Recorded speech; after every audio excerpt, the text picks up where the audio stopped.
Hi everybody, Jim Ostrowski with the Liberty Moving Podcast. A little early today, I guess I gotta work today. This is the only walking podcast in the world, or if there are any others, they all stink. Really interesting show. It's gonna challenge my no notes rule because I have so many things to talk about. It's gonna be interesting to see if I can get to them all. So, elections coming up. Let's talk about that. Talk about Libertarian, the Liberty Movement, where it's going. Midnight on election night, I'm going to release a statement about where I think the Liberty Movement should be going. But there's also this separate track of the opening to Trump. So so many things to talk about. Let me give you my prognosis on the election. So I've been making predictions about elections for decades. In 2016, I basically called the entire fucking election. In 2000, primary and general. In print, in fact, in publications. God, we got a leaf blower. I love it. So, part of the great thing about the Liberty Moving Podcast, it's totally spontaneous. You never know what the hell's going to happen. In 2016, I was off by 40,000 votes. Like, if you look at what the polls had Biden winning by 8 points. He didn't. I had Trump winning in the Electoral College. He lost by 40,000. So I was actually closer to the truth than the establishment was. But in the Democratic primaries, I nailed the whole fucking thing. I nailed the whole thing. So I haven't always been right. I've made wrong predictions, but I'm usually right. We'll see what happens. So my view is, and then we'll get into the meat of the... Oh, I'm a vegetarian. I can't use that. We'll get into the heart of the topic. So my view is that, well, first of all, in November of, it's going to be a long one. This might go all the way to dashes today. I posted in November of 22 that Trump would beat Newsom in the election. Well, that's a pretty long time ago. Well, wait, Newsom, there's no Newsom. Okay, well, let's talk about, where's Newsom? They sure wish they had Newsom right now. They sure wish they had listened to me and put up Newsom to lose against Trump. So when I say Trump, well, what does that mean? That means Trump's going to get the nomination, right? So I was right about that. And that wasn't a sure thing. The guy's under indictment and all these other problems.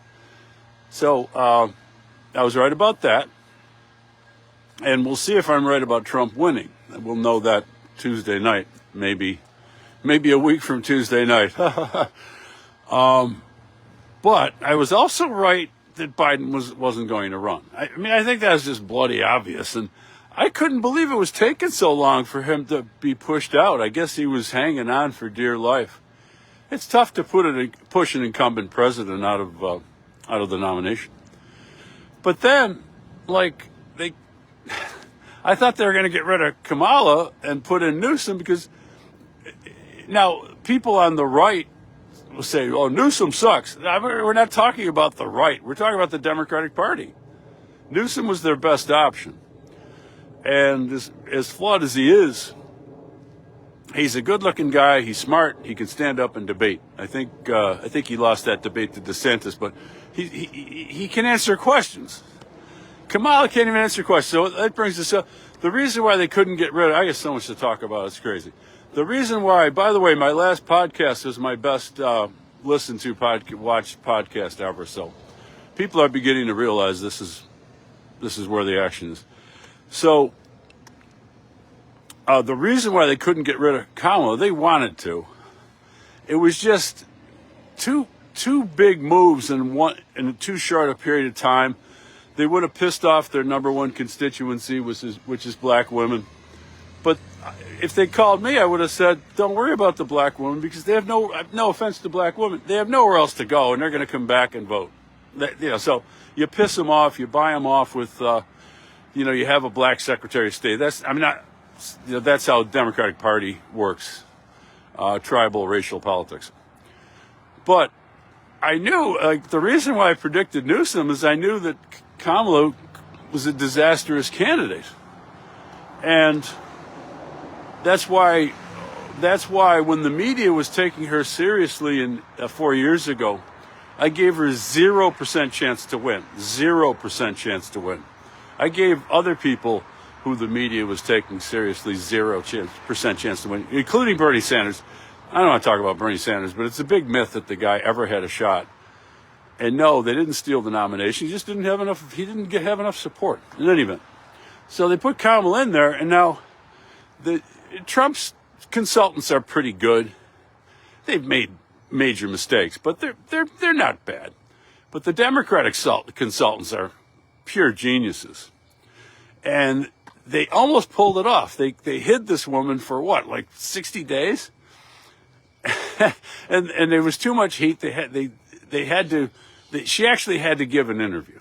So they pick a softball interview with Dana Bash, who's obviously, pro-Democrat. And the interview was a disaster. I believe that was August 30th. I may have to do 6 podcasts on the subject. That was August 30th. So right around that time, I'm certain I made videos indicating it's over. I started to lapse into, hey, I'm going to do sort of a faux candidacy for president, because at that point I thought it's over, Trump's going to win. And let's talk about policy, because who cares about elections? Policy is what it's all about. And I did a number of podcasts about what I would do on the first day, the second day, whatever. Kind of didn't finish that, but I made some good points. I critiqued the 4 candidates, including me, my faux candidacy, on immigration very effectively, I think. So in any event, I later put some numbers on it. I'm sticking to the numbers. I'm going down with the ship. October 8th, I believe, I posted, and it's pinned, so nobody can say, well, I didn't know it, or I didn't really post it, or I hid it. No. So I got Trump at 51. I got Kamala at 46.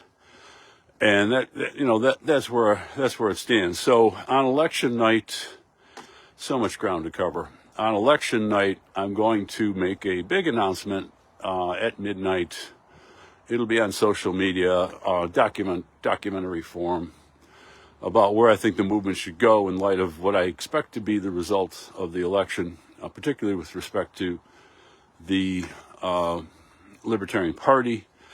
Then I'm going to do a podcast on this space, talking about that in detail. And then at 1 o'clock a.m., Dwayne Whitmer and I are going to do a Twitter space and talk about it too. And I invite people to register. I haven't really pulled off a successful Twitter space. It's hard to talk to myself on Twitter, but if people want to join that conversation. So that's one track. That's kind of like the pure liberty movement track. What are we going to do after the election? But there's this other interesting development. So in the whole history of the libertarian movement, I've written a book about it. I'm one of the few people who has. It's really been 50 years of failure. I'm going to talk about that more on election night. I mean, the movement has failed in the sense that during the duration of the liberty movement, I trace it to 1969. You can quibble about the dates. So that's 55 years. In the 55 years of the liberty movement, government's gotten bigger. So I'm like, okay, I'm a stat guy. The government's gotten bigger. We failed.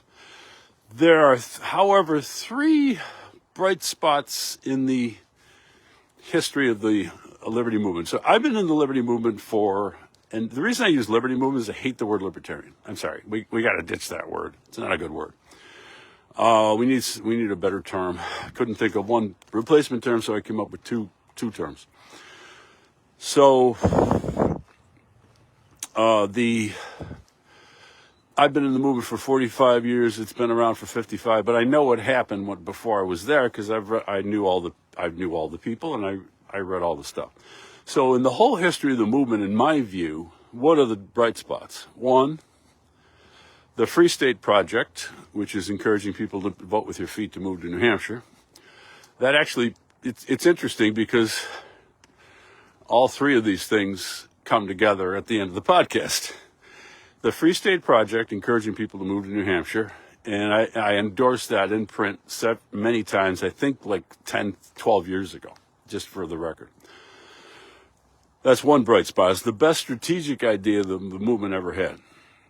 What's the other two bright spots? Second is the two Ron Paul campaigns for president. It was really like a 5-year, it was really one project. The Ron Paul Revolution. So that's going to come into play. We thought that had sort of faded because, and I wrote a book, the purpose of the book, Progressivism, a Primer, by the way, was to carry on the Ron Paul Revolution in an activist mode. But I didn't get the book out in time, and I don't have the army, the troops, the wherewithal to do these things. I'm kind of a one-man army. What's the third bright spot? The opening to Trump.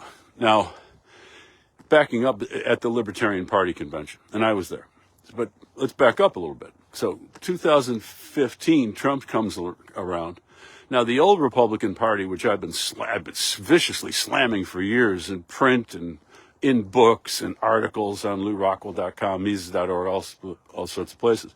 The funny thing about it, that Bush Republican Party, they're now basically supporting Harris. So, I've been vindicated in the attacks. So Trump comes along. Now, Trump's not a libertarian, but here's the thing. So the Ron Paul, the Ron Paul Revolution,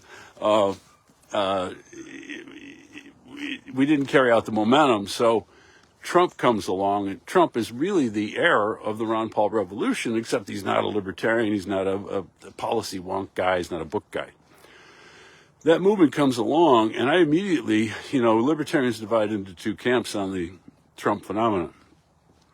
One was, thought that Trump was a good development. Another one thought that Trump was a bad development. So I was always in the camp that thought that Trump was a positive development and tried to create, and so far, not with great success, but it seems to be happening now. And keep in mind, I'm not taking credit for this. I'm just saying I've always supported explicitly some sort of an alliance between the MAGA movement and the Libertarian movement, in the absence of any other decent strategy that anybody was pursuing to advance the liberty movement. So that really did not bear fruit. However, Angela McArdle, the chair of the Libertarian Party, on her own, and I know her casually, we haven't really worked together on this, but I have supported what she's done. She was in touch with the Trump people. I won't go into the whole details. He ends up speaking at the Libertarian Convention. I was there. I filmed it. And promising, first of all, he described himself as a libertarian in light of his experience with big government and the criminal justice system. And I really think that moment when Trump said, "I'm a libertarian," has been an underrated moment. I think it's a very significant moment. You got a former president and future president, likely, saying, "I'm a libertarian." And he doesn't mean it in the sort of Rothbard, Jim Ostrowski sense, but he means it in a very real sense, that he's aware of that the big government can abuse the rights of people, and he wants to do something about it. He promised to bring in a cabinet member and all that stuff. I'm not going to go back on that because I really want to focus on what's happened in the last few days. So that kind of petered out for a while. I was pissed off. I did a podcast. I said, it's easy for Trump to say he should bring in a libertarian in his administration, but why hasn't he brought in a libertarian in his campaign? Because his campaign has been somewhat disappointing in terms of policy, substance, what spending he's going to cut, and other things like that. And I understand his ears getting bent by cynical consultants who, don't talk about this and don't talk about that. You might lose a vote. You might lose a politician. But the whole point of Trump is that Trump speaks his mind and says controversial things, and that's why people like him, because he's authentic. And even if you don't agree with everything he says, you feel like he's not really a politician. But skip to what's going on recently. So there was kind of a lull in this Libertarian MAGA alliance, but until the last few days. So very significant developments, and it's happening now. It's happening in the next few days, and hopefully it'll be very significant. Dave Smith. So I did a post, I think it was just yesterday. Tom Woods and Dave Smith did a podcast on Tom's podcast, and I pointed out that he got 2 of the 3 best known and best liked libertarians in the country basically endorsing Donald Trump. Tom Woods and Dave Smith. This is very significant in a close election. But then just like late last night, there's talk of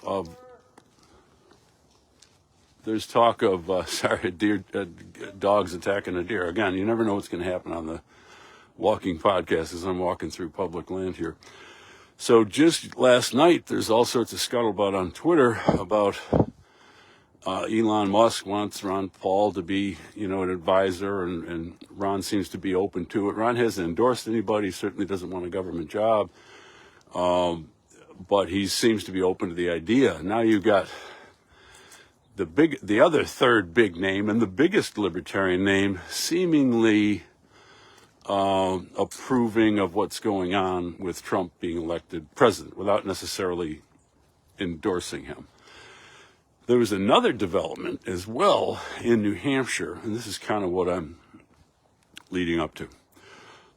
Dennis Pratt, who's a longtime libertarian up there and a thinker, a philosopher, a policy wonk guy like me, he endorsed Trump. And he's not as well known nationally. He's respected nationally in the libertarian movement, but he's not as well known as these other 3 people I mentioned. However, in New Hampshire, he is as well known. Now, New Hampshire is a relatively small state, and Dennis is very well known and respected and among New Hampshire libertarians, to the best of my knowledge. I have no reason to think that's not true.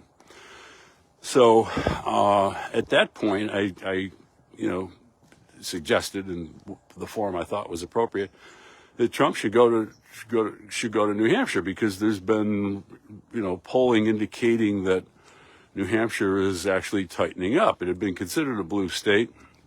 It's been close but blue last couple of elections.